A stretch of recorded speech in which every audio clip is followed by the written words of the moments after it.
Keep in touch with the Wolf Connection podcast on our Instagram handle at the Wolf Connection Pod, or email us your questions, comments, and guest ideas to podcast@wolfconnection.org. Thank you for your support, and howls to you all. Welcome to the Wolf Connection podcast. I'm your host, John Kaufman.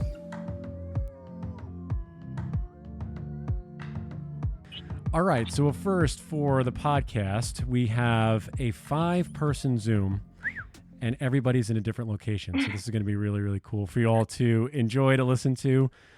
So firstly, we want to welcome back to the podcast Monica Stahlmann. She is the author of now the Trumpet, the Miracle Wolf Pup trilogy. There are 3 children's books, so that has finally been completed. So Monica, welcome back. It's good to have you. Thank you. Yeah. And for the first time on the podcast, we are really excited to speak with 2 individuals from LightHawk Conservation Flying. And so firstly, we have the Strategic Communications Manager, Clint Burson. Clint, welcome. How are you? Good. Thanks for having me. Absolutely. And we also have Brooke George. She is the Wildlife Program Manager. She is in North Carolina, and Clint is in Montana, and Monica's in New York. So Brooke, welcome also. Great to have you. Thank you. Thank you very much for having me. So we're going to do the best we can to manage this, but really excited to have all 3 of you here to really discuss everything that's going on, both with Mexican gray wolves and the work that LightHawk is doing in flying these wolves to, we hope, their forever homes in the wild. So first, Monica, let's just, I want to start with you really quick. Give everyone an update on Trumpet, the books, and the pups for her, because I know there's a lot going on, and I appreciate you keeping in touch with me and with Stephen and really giving us the lowdown of what's been going on with her. So please take it away and give everybody an update on what's going on with Trumpet. Awesome. Thank you for having me again. So Trumpet has been having a busy couple of years. She actually had another litter this year. 6 puppies. 5 of them got to be cross-fostered into the wild, and it was actually featured on CBS. Chris Van Cleve did the news report, and then she ended up with one of those pups from the litter who's growing up with her now. They live all together as a family, and it's 9 of them together, along with the 2 adults wrangling in 7 boys. So, and people can watch them on the webcams from the Wolf Conservation, their website, so they can see what's going on with LightHawk, and of course, enjoy Kazoo, who is the pup that stayed with her family this year. So I don't know if you know this, Monica, because I know you go in and out with Wolf Conservation Center. So just give everyone an idea, and Brooke or Clint, if you guys have an idea too on this, but I'll ask Monica first. What's the strategy or I guess the steps to figure out which of the pups or how many of the pups are going to be cross-fostered, and then which ones get to stay with the mom, whether it be Trumpet or another Mexican gray that's in captivity? Yeah, so the decision actually comes from the U.S. Fish and Wildlife. So they have a whole team of geneticists and wildlife experts, and they're basically figuring out genetically who should be cross-fostered into the wild, which families they should go to. They do track through collars the mothers of litters, and they time it basically when the wolves have the puppies, approximately the same time period that Trumpet had her puppies. That's how they decide who will get the pups. And so it's a very interesting and in-depth process. And just for folks who don't know, can you just define what cross-foster means exactly?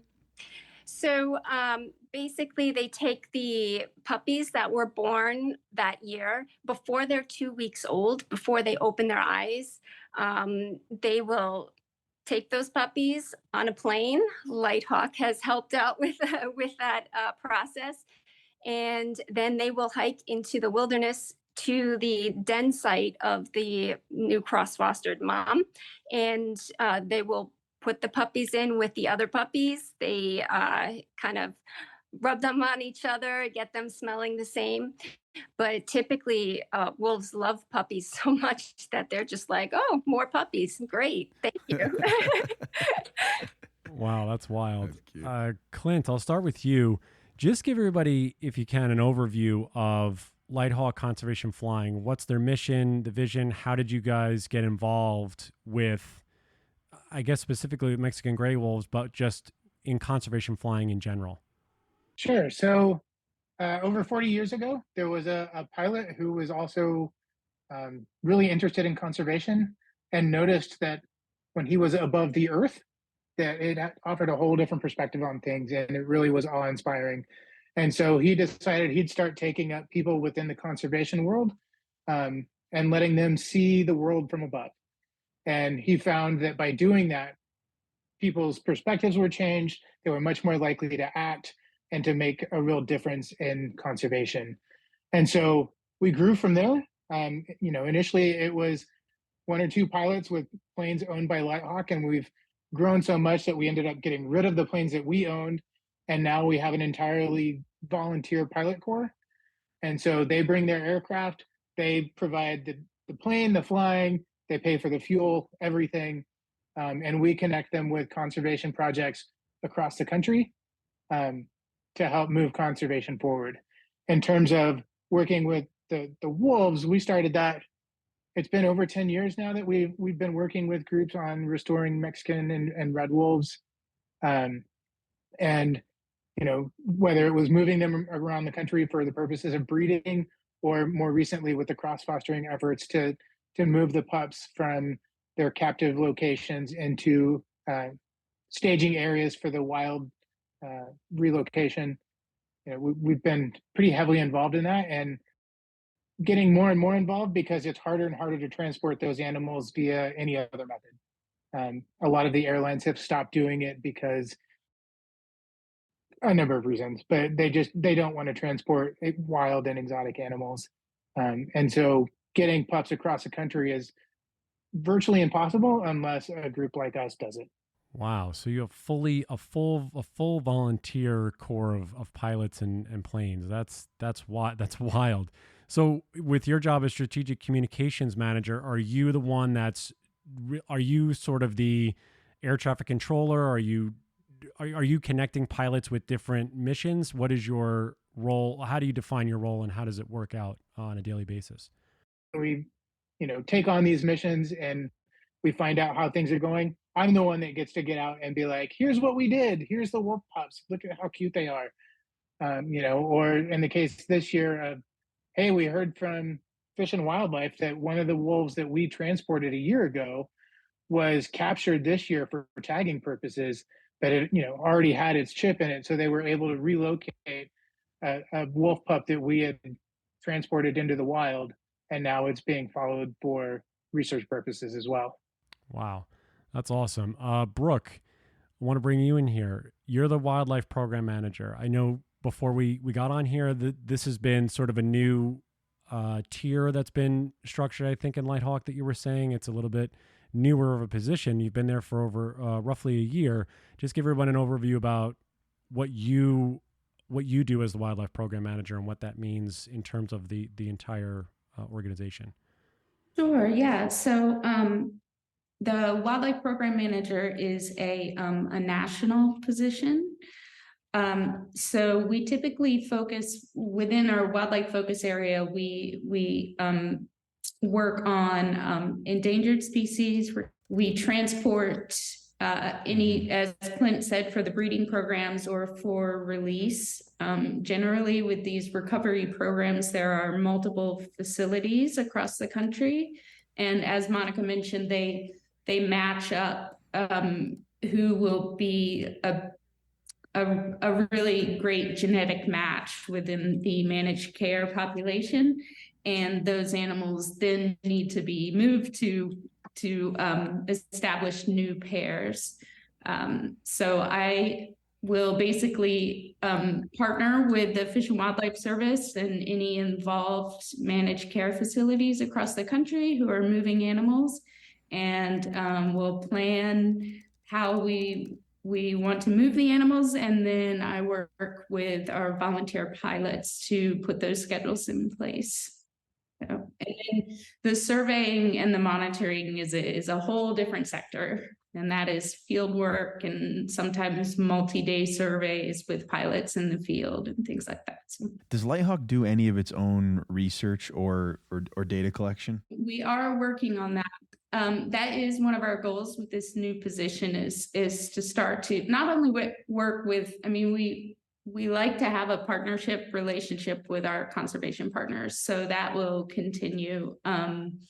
But it's important for us, in order to measure our success and our impact in the field of conservation, we do collect that data and use it as reporting outcomes for fundraisers and donors. And then some of the more long-term projects, we keep tabs on not so much how many animals we move, but more how many offspring were produced or how many animals were released into the wild, and tracking the individual animals, but the focus is on the recovery of the wild population. Yeah. And I imagine that when you're doing things like flying through wild country and engaging with wildlife and wild landscapes, that there's a certain amount of ethics that comes into the conversation, or an ethical code that comes with the territory and with this activity. How does the conversation of ethics kind of come up at LightHawk? So from a survey perspective, I mean, with transport, there's a set of rules that are put in place from both the AZA and the Fish and Wildlife Service for what needs to happen in order to keep an animal healthy while they're in a crated condition. For surveys, all of our surveys are done with established protocols from either the Fish and Wildlife Service or if we work within state agencies.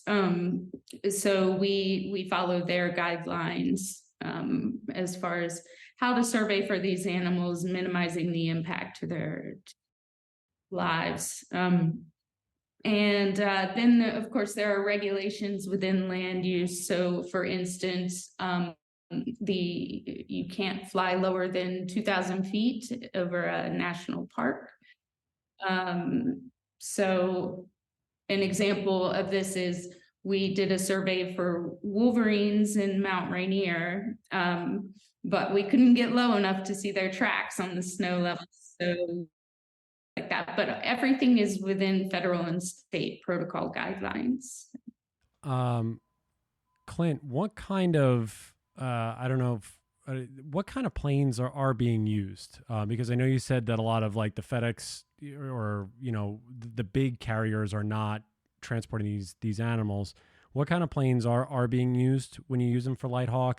And then what are the types of animals that you are transporting? We know you do wolves, but what are some of the other missions and animals that you're carrying back and forth and taking to these places? Yeah, I'll start with the planes. Our volunteer pilots fly everything from a Cessna 152, which is a 2-seat, very small private aircraft, all the way up to light business jets, and everything in between. And so it just depends on what the type of mission that we're flying is, as to what type of plane is needed. And so, Brooke and the other program managers are real good about figuring out, all right, for this mission, we need this type of plane, and then they can reach out to those pilots and match them up so that we're not wasting jet fuel or aviation fuel on a flight that a smaller aircraft would suffice for. In terms of animals that we fly, this also relates to the types of planes that we use. As we mentioned, the Mexican and red wolves, we fly both of those. And then there's a really wide range of animals. We do California condors, black-footed ferrets, white abalone, We've flown salmon and salmon eggs before. We've done a cheetah. We've done sea turtles. I'm trying to think of all of them. Yeah, the mashed bobwhite quail and orange-breasted falcons. I mean, they're a wide range. If they're on the endangered species list and we can fit them through a door, we will do it. And so that's kind of what determines which planes end up with which animals, and also the speed and the distances that we're talking about. So in terms of like wolves, we're transporting them literally across country. And so we're looking for planes that are capable of getting there, in as few hops as possible in as short a time as possible. And then also especially when we're moving adult wolves, we need planes with big enough doors to get full size crates through them, which is a pretty limited number because those are big crates and big animals. So you have an entity coming to LightHawk to organize a relocation for a project, or a drop off at a location. Is LightHawk helping at all to determine these locations, or more the specific location? No, that's handled all by the wildlife managers. The only part of the locations that we're dealing with are which airport is the closest to that area. Monica, how did the relationship start, or Clint or Brooke, whoever wants to answer this, how did the relationship start with, I guess, Wolf Conservation Center? Was that before your time? Were you guys brought in specifically for Trumpet, or have you worked with those Mexican gray wolves before transporting pups back and forth? Well, it was definitely before my time. Before your time. Okay. I can answer that with some specifics. So sure. We transported the first Mexican wolf in 2009, I believe. And we've transported over 150 wolves since that time. And that number will continue to grow as the cross fosterings continue, because that's a lot more animals. So we've become one of at least the favorite source of transportation for the Mexican wolf recovery program. I will say that. So we work in partnership with them every year. I mean, right now for the Mexican wolves, they are not moving as many for breeding purposes, because across the program, the facilities are kind of at capacity and the pairs are established. So most of what we're doing with the Mexican wolves is for cross fostering. At this point in time, that can change. For the red wolves, they have a robust breeding program going on right now. So we this year we had 13 flight requests to move red wolves across the country. What does that mean for both of you to be involved, especially with both of these specific species of wolves? Because we're going to be having podcasts in the next few weeks talking about red wolves. Obviously, they're critically endangered. There's so few of them there. I know the Mexican gray wolf has had a little bit of a spike. I believe there's roughly 250 in the wild. I think that was the last count. So better, not great. Could always be more. So what is it like for both of you just to be a part of, specifically, obviously, you're talking about condors and the ferrets. I mean, all of these things are critically endangered, need to be obviously belong in our ecosystem. But as we're talking about wolves, what does it mean just to be a part of these types of trips, these type of missions to help with these species to hopefully repopulate on their own? Well, so for me, so I came to LightHawk about a year ago, but before then, I was a wildlife biologist for state agencies and universities across the country for about 20 years. And I decided that I wanted to have a broader impact in wildlife conservation. So LightHawk gives me the ability to do that because I can work across recovery programs and then also help with different aspects of monitoring and recovery and delisting monitoring.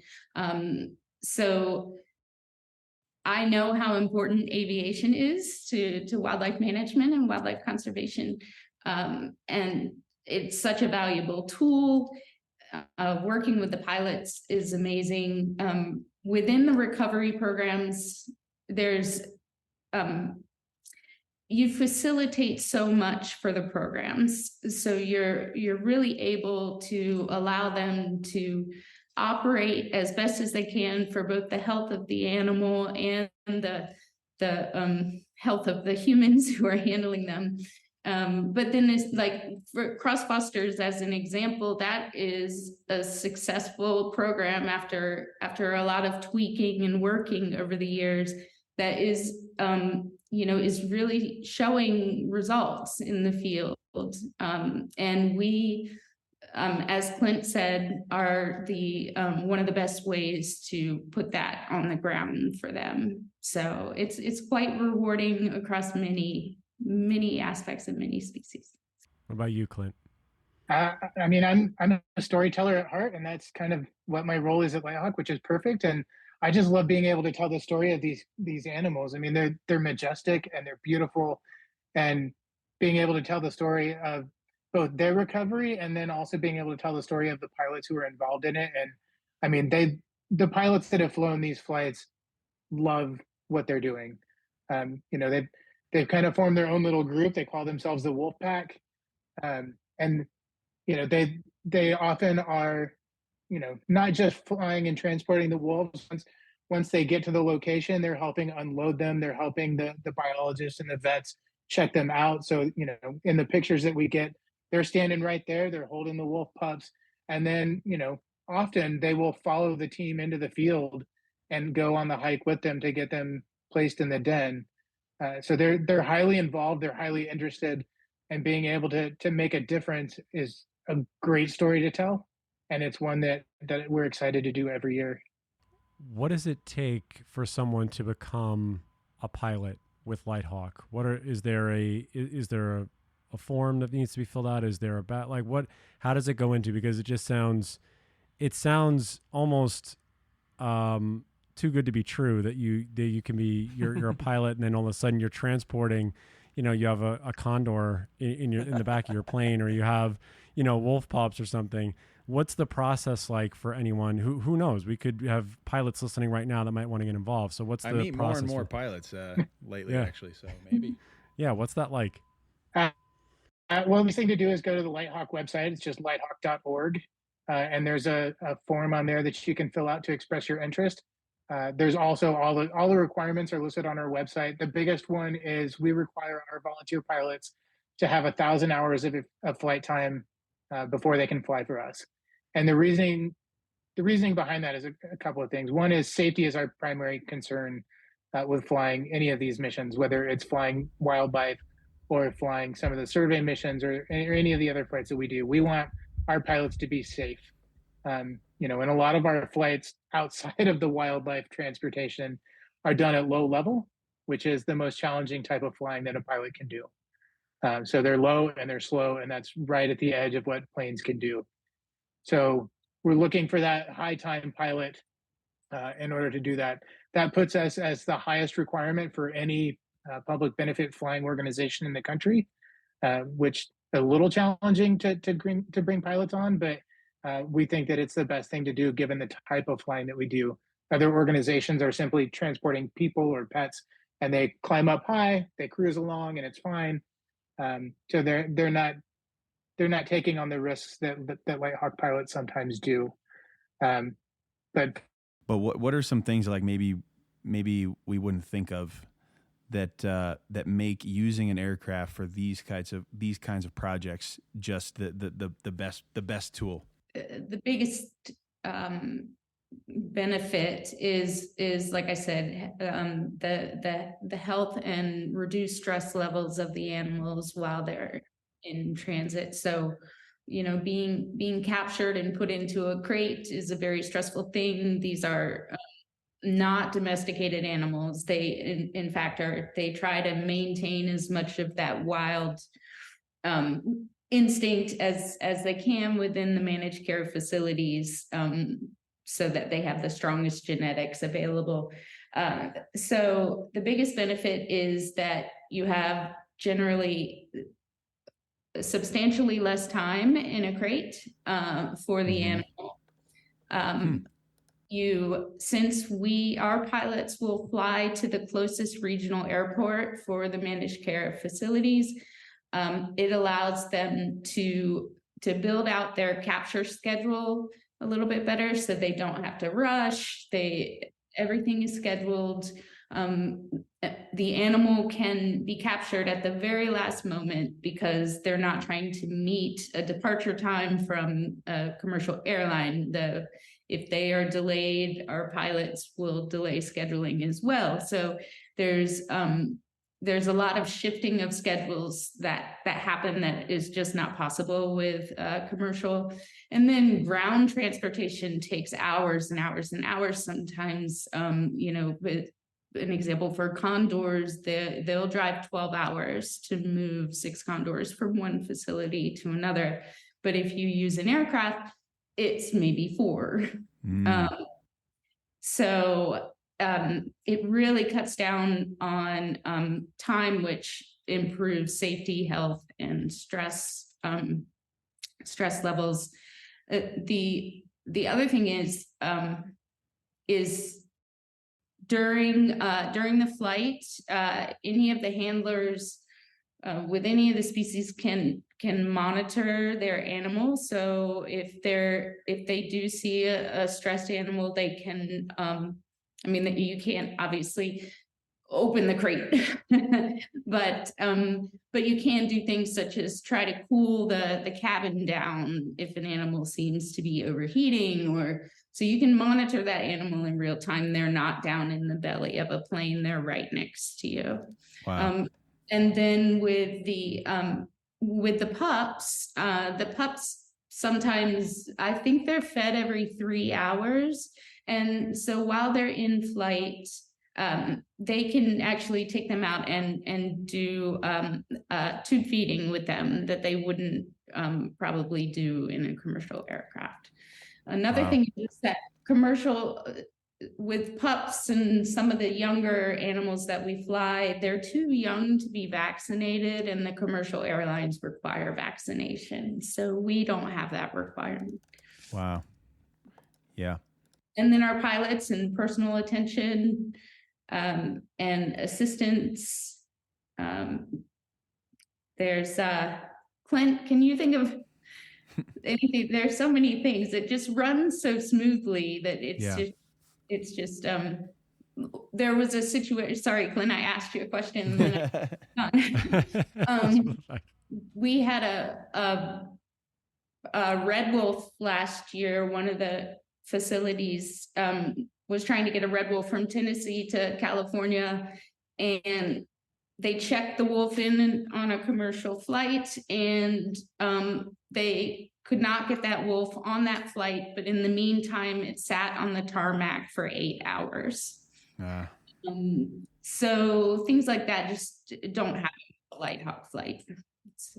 No, and you're right. And I love that you guys take the time, the consideration for the human, for the animals, obviously, firstly, but the humans. It really seems like such a beautifully symbiotic relationship that everyone has from the top down, and everyone's in it together. And there's really this community that you guys have built over this period of time at LightHawk is incredible. I don't know if we asked this before. Is there a difference in terms of transporting red wolves and Mexican grays, or even if they're pups, or is it fairly straightforward and similar? And if you could just tell everybody out there what sort of those parameters are when you're transporting wolves specifically. Yeah, red wolves and Mexican wolves are fairly similar procedures. There may be slight differences in the crate sizes. Between the two, the capture techniques on the ground are pretty similar. The animals behave similarly in the aircraft. They typically will stir a little at takeoff, and then they settle down. And both species seem to behave that way. So between those two, the pups are different, but between the adult animals, it's pretty much the same. But you do need those large aircraft for long distances and big cargo planes. Yeah, absolutely. That makes sense. And it's wild that you can actually take them out and give them a feeding or two just in the middle of a flight. You're just hovering and you're like, all right, we're gonna feed the pups before we drop you guys off. Okay. Monica, what's it like for you as you've chronicled Trumpet's story and then to obviously be working with LightHawk and seeing the success that has happened? What does that mean for you as someone who has been a volunteer, who's an author 3 times over now, to see this story as it continues to evolve? Because obviously Trumpet is still here, still having pups, and her story continues. Well, firstly, I should just thank Trumpet, because without her, I wouldn't have even known about LightHawk and what they do. You know, when I first came on to speak with you, I think it was like 2 years ago that we did that podcast. I mentioned that her story was the perfect story to be able to give not only to kids, but just to tell the story of Mexican gray wolves, because this is her story. And her mate that she was paired up with was named after LightHawk. So his nickname is LightHawk. And that just happened to be her story. So not only was she a miracle birth, but, you know, she got paired up with a wolf that was named after this awesome organization, a group of pilots that do this amazing work. So yeah, that's what inspired me to really tell her story, not only for the children, but also just the people reading the story to the kids so that they could learn more about, you know, these organizations, about Mexican gray wolves, you know, and her story will continue. Yeah, it's just, it keeps going on. And Clint, you said you're a storyteller. What's a story that you have, I guess, specifically related to wolves, one that has stuck out in your mind that you've been around, heard, dealt with in the few years that you've been at LightHawk? Well, I kind of already told it, that, you know, the fact that the ground crews that were out tagging wolves this year and collaring them, you know, they got in contact with us and said, hey, you know, one of the wolf pups that you guys transported last year, we just caught. And he's, you know, he's doing well. He's got his own pack now. And so to me, that was just a great story, and that it's a success that we've had, and that, you know, we took this pup that was in a captive facility, moved it across the country, you know, and our partners took him out, placed him in a wild den. And not only did he survive, but he's thriving and he's contributing to the wild population of wolves. And to me, that's just a great story. And it's heartwarming. And it, you know, I wish that we could have, you know, live webcams on the wild wolves too, so that we could follow them around. But I know that's not how that works. Could be soon. That'd be wild if we had GoPros on the wolves. What's another animal that sticks out for you? I know you said you have. I'm sure you have a ton, but what's another one for another animal that, let's say, you tell, you know, when you're sharing stories? Sure. So last year we got a call from, I believe, Santa Barbara Zoo about a California condor that they had located that had ingested some lead from lead shot. And so it was suffering from lead toxicosis. It was, you know, in really poor health, and they weren't sure it was going to survive. The only way that they could help it out at that point was to get it to the Los Angeles Zoo, so that they could do surgery and treatment on it. And there was no other way to get it there other than LightHawk. So one of our volunteer pilots jumped on it, and, you know, within 24 hours was flying it south to LA. They got it in immediately, got it treated, and then flown back up and was released into the wild. And this is one of the oldest California condors, female California condors in the wild. And so to be able to rescue her basically and restore her to good health and have her return back to the wild, you know, was something that only LightHawk could have helped out with. And it makes a huge difference, you know, in California condors. Yeah. I mean, condors.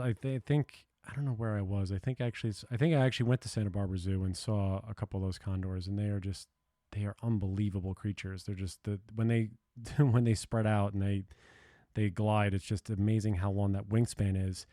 I wonder if you two, Clint and Brooke, if you've ever encountered, because we always talk with other conservation organizations, or especially in the wolf space, are there any obstacles you guys face in terms of the work that you're doing, meaning that people who might not be on the side of wolves in general, do they look at what you're doing and say, why would you be helping out a species like the wolves, or any species for that matter? Do you ever get any of that kickback or any of those comments?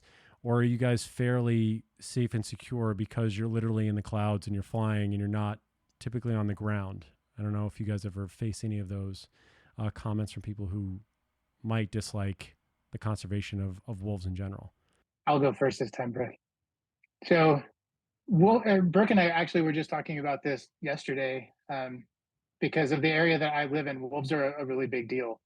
Again, I live in Montana, and we've had a wolf recovery program for a number of years, and we have a pretty large population of wolves, and so they're a pretty controversial animal. But the nice thing is that people, for the most part, understand the need to restore endangered species, and so, from my point of view, when I talk to people about it, I don't really get any pushback from it, even though I know some may exist in my area.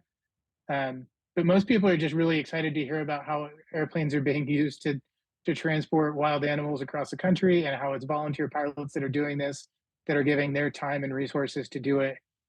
So it doesn't ever reach that next step of the controversy around wolves in the wild. But I can say from my point of view, directly in LightHawk, as an organization, we really don't get too much pushback. At least I haven't heard any. And I think that's, like you mentioned, we're kind of a step above it. We're above the clouds, as you might say, and people understand that we're just helping wolves get to where they need to be. What about you, Brooke? Yeah, I'll just add to that too, that right now, and probably continuing in the future, we only transport animals that have active recovery plans, are a listed species with an active recovery plan, and a recovery program, a breeding program, a release program. And so those animals typically, by the time they're on the endangered species list, and they're everyone is working together to try to restore them in the wild. There's leeway. Like, it's hard to be on the bad side when you're working within recovering endangered species specifically. So we don't move, and we have to turn down people who request flights for education or display, or any of those areas where it may be for it's a captive animal for purposes other than for education, which is important, but the work that we do is active species recovery in the wild. So that's gives us a little bit of kindness for our work, I would say. So yeah, I haven't experienced any pushback either. And just to reiterate what Clint says, our role is to support these programs and to make sure the animals are healthy and safe, and the partners are able to do their jobs to the best of their ability. What's I'm trying to think what the best number to put this at. What if Brooke, do you know the average amount of flights per year? I know obviously it depends upon your ask, what you guys accept. Do you guys try to keep it at a certain number? Is there certain seasons that are busier than others? What's your breakdown of roughly, even if it's monthly, how many flights does LightHawk typically engage in? So we do between 30 and 40 transports a year for most of the animals that Clint mentioned at the top are year over year, we still are transporting those animals. There is seasonality to it because the animals are breeding, producing offspring, and are being released on a schedule that is very similar to their behavior in the wild. So right now we are moving red wolves that are establishing breeding pairs, similar to how they would be establishing breeding pairs within their packs in the wild. So gestation is still the same. So these births we know are coming in April and May. And it's similar for, say, whooping cranes. We're pairing up adults right now, and then we'll move some eggs if needed, if there are abandoned nests in the wild around the time. So those are wild and captive, but same time as in the wild. And then, of course, juveniles when they're born later in the spring. So we tend to be very, very busy from November through about May. So our, well, it starts to tail off around May. The white abalone are, they call it outcropping off the coast of Southern California. So those are released a little later in the year. But our major transport schedule usually starts to fall off around May, when everybody's born who's going to be born and they're where they need to go. And the cross fosters tend to be our last major push of the season. Those are the wildlife transport flights, the 30 to 40 number she gave you. In total, we're flying right around 200 flights a year right now. That number is actually down from pre-COVID. So pre-COVID, we were flying around 300 to 350 missions a year. And we're working to kind of ramp back up to that now that we've kind of exited some of the pandemic slowdown. Yeah, that's good. I mean, I'm sure there's a need for it. How many pilots do you have on volunteer status right now, Clint? That's a good question. And, we're always working to keep our pilot roles updated to make sure that the pilots that are still flying are still listed as active. We're around 250, we think, that are active. That number can climb as high as 300 or so, depending on, how many people have come on versus how many have retired from flying. But yeah, 250 to 300 usually is where we're at. Man, that's a good Rolodex to have, or whatever you guys have it in your phone to be able to call up whatever it is. And obviously you guys, you're nationwide. So is there a fairly even amount of spread to cover what you need across the country, or are most of the pilots that you guys work with who volunteer, are they based mostly on the coast? I don't know what's the breakdown? I don't know if that's too specific of a question, but. So they're pretty well spread out. They're pretty evenly divided between East and West. I would say if there was an area of, we don't have as many, it would be the central part of the country. The two coasts are the West, especially from, the Rocky Mountains over, we're pretty well covered. And then along the East Coast, we're pretty well covered. That central part around the Mississippi River is probably the least populated area for volunteer pilots. But even that, we still have a number of pilots who are available, and we've got a bunch of pilots coming on board that will kind of help fill in those holes. But if anyone's out there in that area, sign up. Anybody who's listening right now, LightHawk wants you. Wow. I could see Clint on a poster or something. Pointing. So before we wrap with everything, because I still have my last questions and things like that. But Monica, I want to have you tell everyone out there. So those of you that have been listening, so we said at the top, so Monica finished the trilogy for Trumpet the Miracle Wolf Pup. So that is here. I actually have those books in hand. And Monica, if you want to tell everybody what we're going to do with that in the next week or so, go ahead. Yeah, so I thought it would be a really great idea to do a giveaway with her trilogy. So the first one, her miracle birth. The second one, going through a bit of growing pains. There is a tumble and some interesting smells that she smells. That she learns about growing up. So some funny moments there.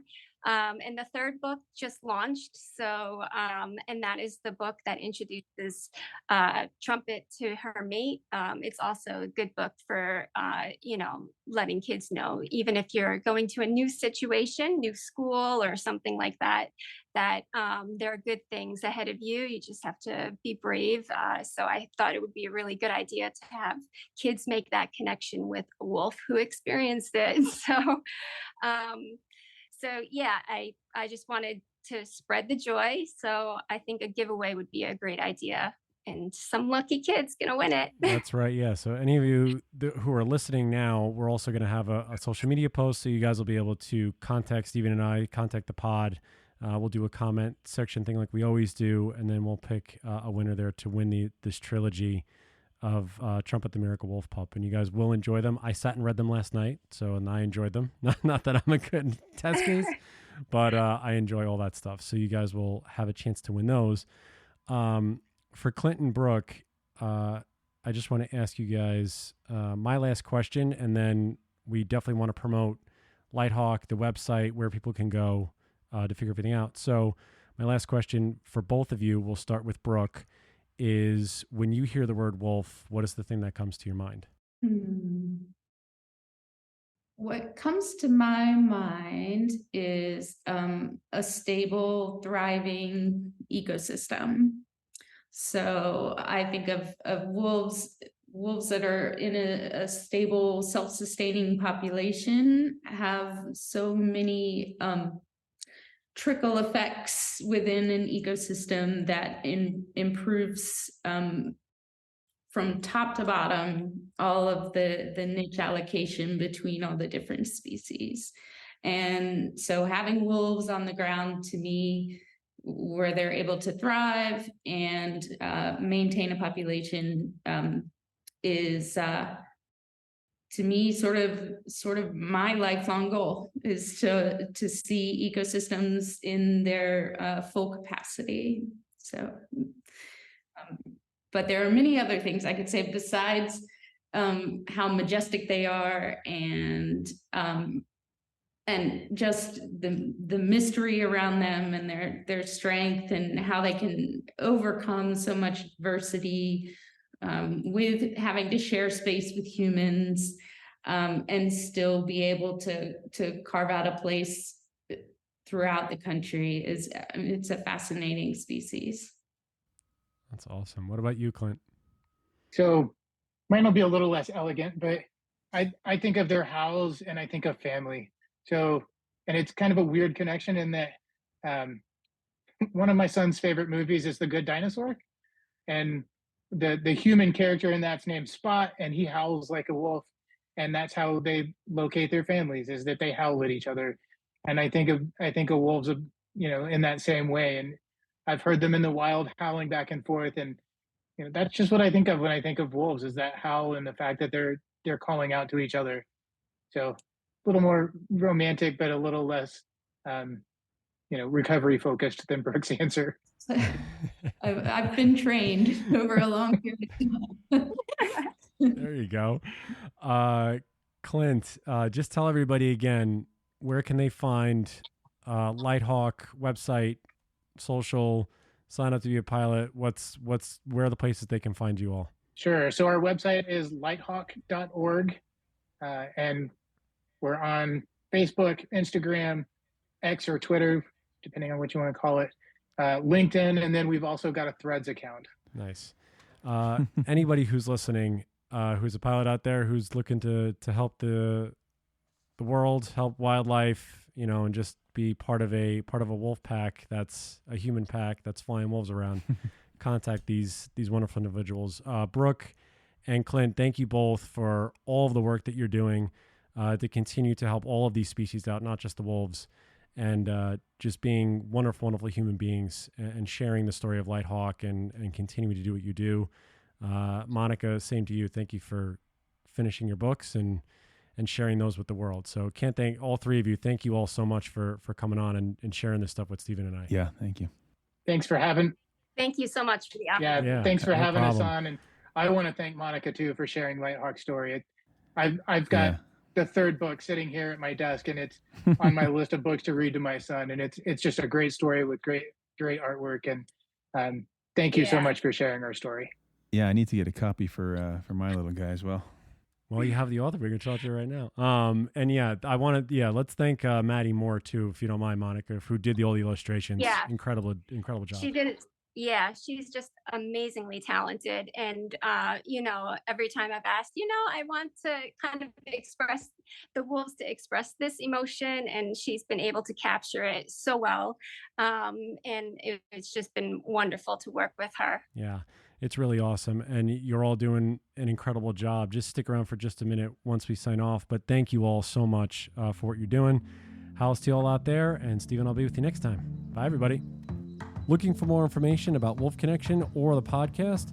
Please visit our website at wolfconnection.org, where you can donate, sponsor a wolf, or become a volunteer.